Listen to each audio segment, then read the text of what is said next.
de don Charles Poulet, Histoire de l'Église, les XIVe et XVe siècles, avant l'époque moderne, chapitre 6, la Renaissance artistique, suite.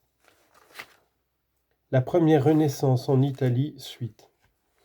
À l'art de ces primitifs italiens succède un réalisme religieux dont Masaccio est l'initiateur.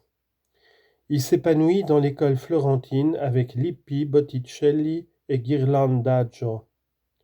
Fra Filippo Lippi, 1406-1469, qui a beaucoup d'aisance et une très grande variété d'expressions, reste célèbre pour ses fresques du Prato, vie de Saint Jean-Baptiste et de Saint Étienne. Son élève Botticelli, 1444-1510, gracieux avec raffinement, séduit par l'attrait toujours chaste de ces types étranges. On connaît surtout ses Vierges du Louvre, son Adoration des mages et son Allégorie du printemps. Chez Ghirlandajo, il faut admirer la simplicité sévère, la beauté des types, la pureté du goût, surtout dans ces grandes fresques du chœur de Sainte-Marie Nouvelle. L'école de Padoue représente spécialement le culte de l'Antiquité. Son grand homme est Andrea Mantegna, 1430-1506. Peintre savant et érudit qui sut vivifier l'archéologie par son imagination. Citons encore le Pérugin, 1446-1526, artiste éclectique qui fut le maître de Raphaël. Luca Signorelli de Cortone, 1441-1523, qui annonce Michel-Ange par la force de l'expression dramatique. Jugement dernier du dôme d'Orvieto. À Venise, Gentile, 1507, et Giovanni Bellini, 1515, s'attachent surtout non pas comme les Toscans à la beauté du dessin, mais à l'harmonie des couleurs et au jeu de lumière. Les deux maîtres de la sculpture sont alors Ghiberti et Donatello. Ghiberti, 1378-1455, est célèbre pour ses deux portes de bronze du baptistère de Florence, dont l'une représente en 28 bas-reliefs des scènes du Nouveau Testament, l'autre 18 sujets empruntés au Nouveau Testament. Ce qui frappe, c'est la perfection de l'ensemble, personnages graves, symétriquement ordonnés, très vivants. Mais tandis que son œuvre procède encore de l'art gothique et ménage la transition, la sculpture de Donatello opère une révolution par un réalisme expressif basé sur l'observation de la nature et l'étude des modèles antiques. Il faut citer Saint Jean-Baptiste, Saint Georges et Madeleine pénitente. Parmi les sculpteurs florentins du Trecento, on peut encore nommer Lucera della Robbia, 1400-1482, qui s'efforça de concilier les traditions de l'idéalisme chrétien avec le réalisme. Le grand initiateur de l'architecture de la Renaissance fut Brunellesco, 1377-1444, qui sut marier la ligne grecque avec l'arcade romaine et la coupole byzantine. Pour terminer, l'église Sainte-Marie des Fleurs, cathédrale de Florence. Il réunit les 4 nefs isolées par une coupole à 8 pans. Elle a servi de modèle à des milliers d'autres. 2. La Renaissance aux Pays-Bas et en Allemagne. Cependant, s'épanouissant en Flandre, une Renaissance septentrionale due à la prospérité des grandes cités commerçantes telles que Bruges et Gand, ainsi qu'à la libéralité des ducs de Bourgogne. Le centre fut ici Bruges, comme en Italie Florence. 4 noms dominent, les Van Eyck, Roger de Lapâture, Hans Memling et Quentin Metsys. L'œuvre capitale des Van Eyck est le grand retable de l'agneau mystique, où paraît un ardent amour de la nature qui se manifeste dans la liberté des attitudes et des gestes et dans le sens de la vérité précise et minutieuse. Grâce à l'emploi d'huiles plus cicatives, ils donnèrent aux couleurs une étonnante richesse. Roger de Lapâture, 1406-1464, fondateur de l'école brabançonne, est plus dur, mais la profondeur du sentiment dramatique est intense dans ses tableaux, surtout dans ces figures du Christ profondément humaines et douloureuses. Citons la mise au tombeau du musée de Berlin et la déposition de croix du Louvre, où la raideur et la lividité du cadavre font un effet poignant. Tandis que les Van Eyck visaient à la grandeur et Roger au pathétique, Hans Memling préfère la grâce, l'émotion tendre et communicative.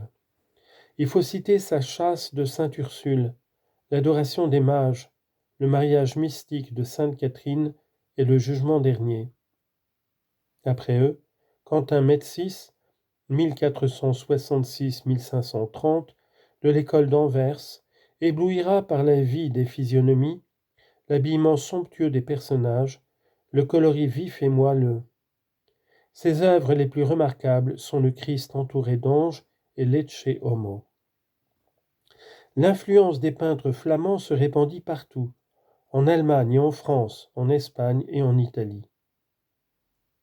Cité sainte de la Germanie et principal centre commercial du Rhin, Cologne possédait à la fois un clergé puissant et une bourgeoisie riche et dévote. Aussi eut-elle une école artistique renommée.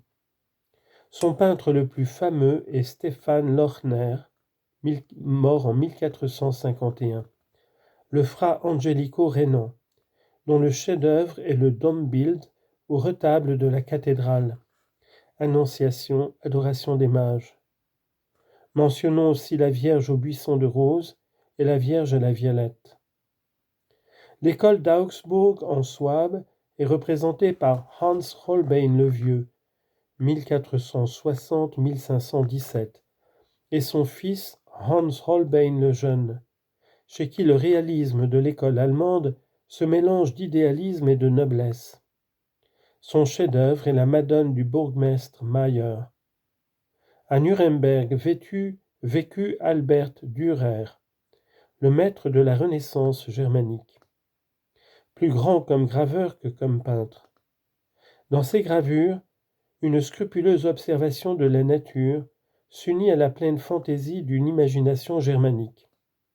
Ses principales œuvres sont la Fête du Rosaire, les saints adorant la Trinité, une Apocalypse, une vie de la Vierge en 19 feuilles, une petite Passion en 36 feuilles et une grande Passion en 12 feuilles. La sculpture allemande produisit un nombre considérable d'œuvres d'art au XVe siècle.